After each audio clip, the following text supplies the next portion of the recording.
Asked at the close of the Constitutional Convention of 1787 if the delegates had created a republic or a monarchy, Benjamin Franklin is reported to have replied, "A republic, if you can keep it." Paul Ryan has abandoned the effort to keep it. At the heart of the U.S. Constitution is a system of checks and balances that was established primarily to guard against the concentration of power in an executive branch that might tend toward royalism. The founders of the American experiment wanted to prevent a repeat of the monarchical abuses of King George III, against which their constituents had risen in revolution.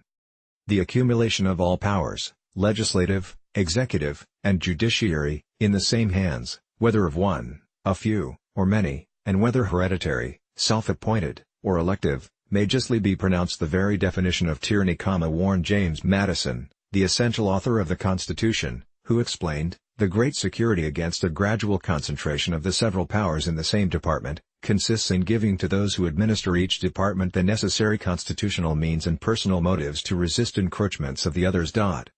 What Madison asserted in the late 1780s remains true to this day: for the system of checks and balances to function, the leaders charged with responsibility for the various branches of government must zealously defend the authority of the branches they lead. They cannot allow one branch to become the extension of another. This is the basic duty that House Speaker Paul Ryan rejected when he chose to make the legislative chamber subservient to President Trump's lawless executive branch.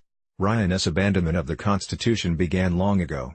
But it culminated with the Speaker's decision to support Friday's release of a partisan memo produced by disgraced House Permanent Select Committee on Intelligence Chair Devin Nunes, RCA, to discredit law enforcement agencies that have organized and supported inquiries into Trump campaign and Trump administration wrongdoing.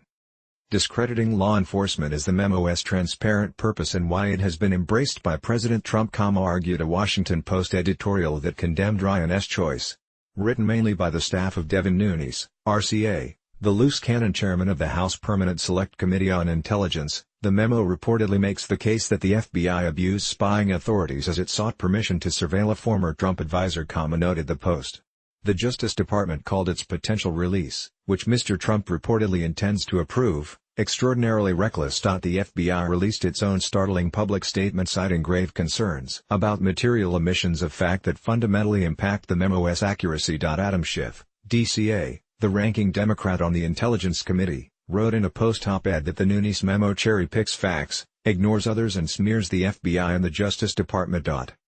The Post's editorial appeared just before the release of the memo.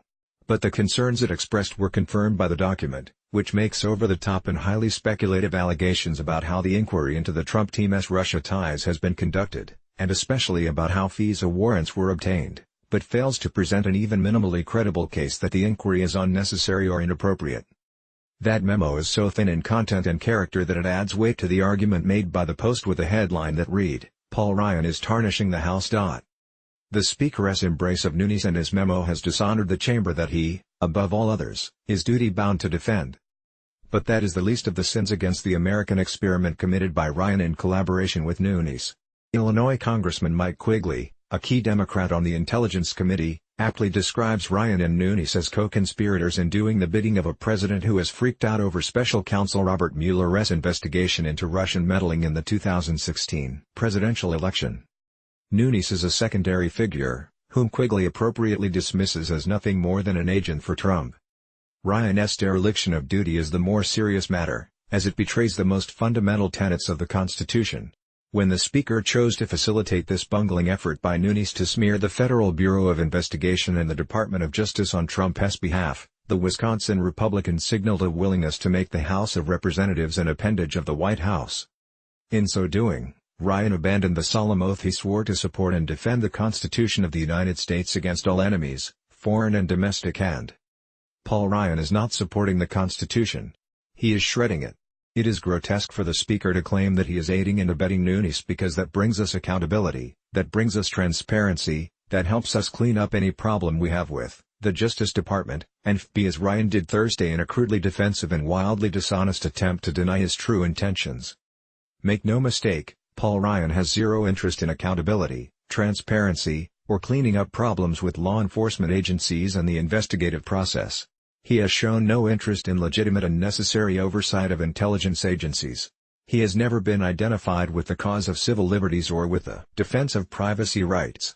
What Paul Ryan has been identified with is extreme partisanship and with the determination of congressional Republicans to defend Donald Trump, even if that defense comes at the cost of a system of checks and balances that was established 231 years ago to guard against precisely the abuses that are now occurring.